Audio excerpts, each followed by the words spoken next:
Some experts have come to the conclusion that one of the fastest ways to help bridge the widening knowledge gap is through the use of technology, and more particularly mobile technology.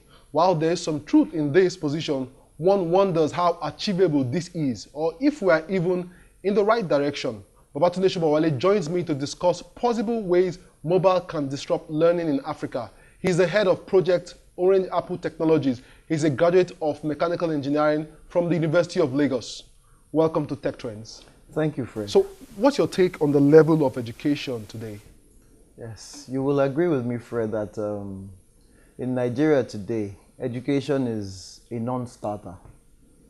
There has been statistically proven a over 70% failure rate over the last couple of years. And this trend has continued, although this last exam year, it improved, not any fantastic increase. It's still in the 70% failure rate range. That is quite worrisome if we have to now advocate for e-learning that has a tendency to distract more. How do we go about it? Yes, there is the downside of e-learning, which is the distraction or the distractive aspect, where the student can get carried away and want to do other things instead of concentrating on the learning. But we cannot remove the fact that e-learning is the trend. And it's like, I would say, a tsunami that is going to happen. It's going to hit, and nothing anybody can do about it except to prepare for it. Okay, so are we ready for it? We are getting there.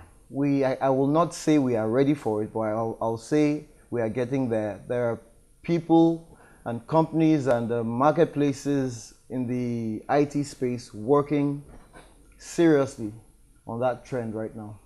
Okay, so there's the desktop learning and there is the mobile aspect of it. Which of them do you think will be of more influence? For the students particularly, I would say the desktop learning. Desktop? No, as in when I say desktop, I mean mobile learning. Okay. IT, mobile learning, as in internet e-learning. Okay. But before that, you will find out that technology is actually, I would say, a bridge between people and their workplaces, between people and schools, and it's what I'll call a bridge between people, places, and processes. Okay. Do you understand? So you can actually learn, not necessarily in the classroom, but anywhere, because learning, as far as I'm concerned, is a lifelong thing. It's not limited to the classroom or a specific time frame. Okay, but you're saying that students will be more will prefer the mobile aspect of learning, which is using the mobile devices to learn. Yes, if they are made to be aware, because there's a responsibility on the part of the students to be conscious of the fact that the devices are there for them to use to learn, to aid their learning. There's a responsibility on the part of the teachers to set guidelines. So to reduce the distractive element of using e-learning to teach the students. And there's a responsibility on the part of government, or not government precisely, but the providers of these contents on the internet to put policies in place that will streamline the activities of the students while they are while they engage in the learning process online. Okay, but a state government tried something out. Do you think that that process is sustainable? You're talking of, I believe, Ipomo. Yes. By the Osun State government. Well, there's something in the Nigerian system that still baffles me, and that's the continuity and maintenance. When you say sustainable should be, it was a good initiative, it was innovative, and but it was not sustained, or it has not been sustained is what I should say. because there should be a continuum. There should be a continuity. There are students passing out every year, students filling the gap, filling that space, and they should have this same opportunity. But it's as if it was a stopgap solution at that time for them. Now, but do we have any statistics to how effective that process was for that particular state before others can actually embrace it?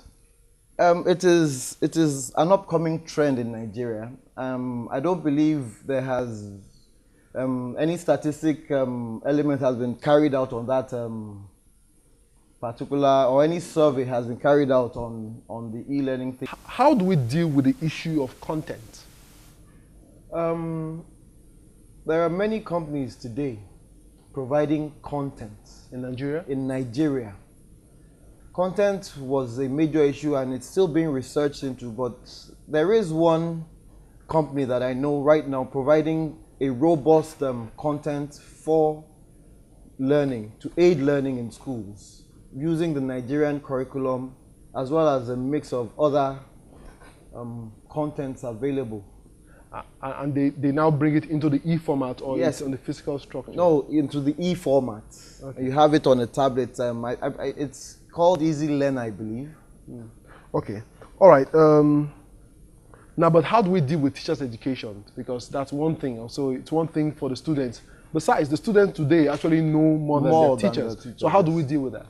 Well, the teachers are going to have to be retrained in terms of IT awareness, in terms of their use of computers and all of that. Because most students, like you rightly pointed out today, are more aware, are more knowledgeable than their teachers when it comes to the IT. They're more comfortable, which is why e-learning is going to be like wildfire in Nigeria when it catches on.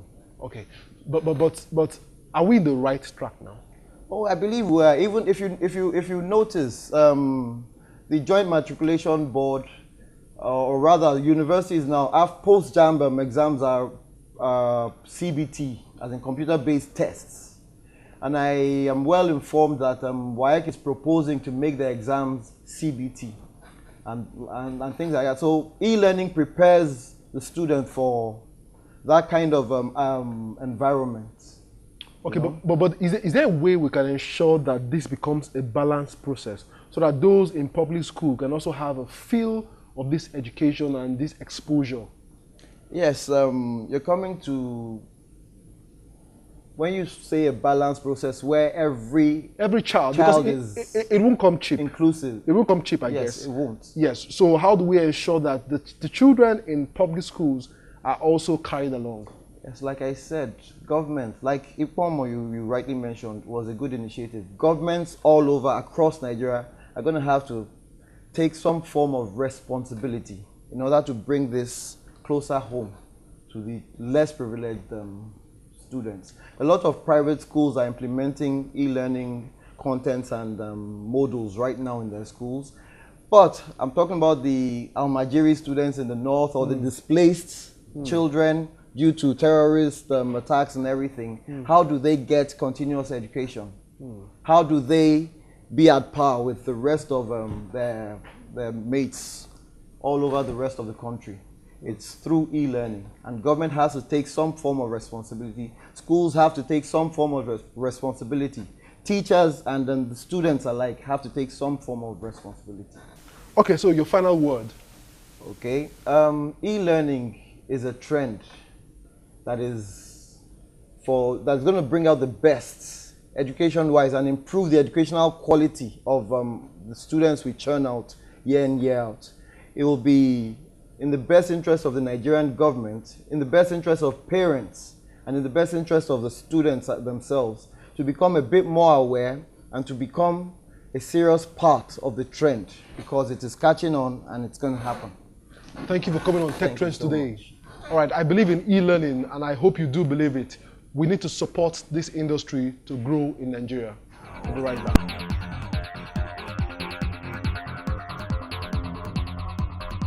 So our first question comes in today from Gabriel, who wants to know how his daughter can learn to write codes.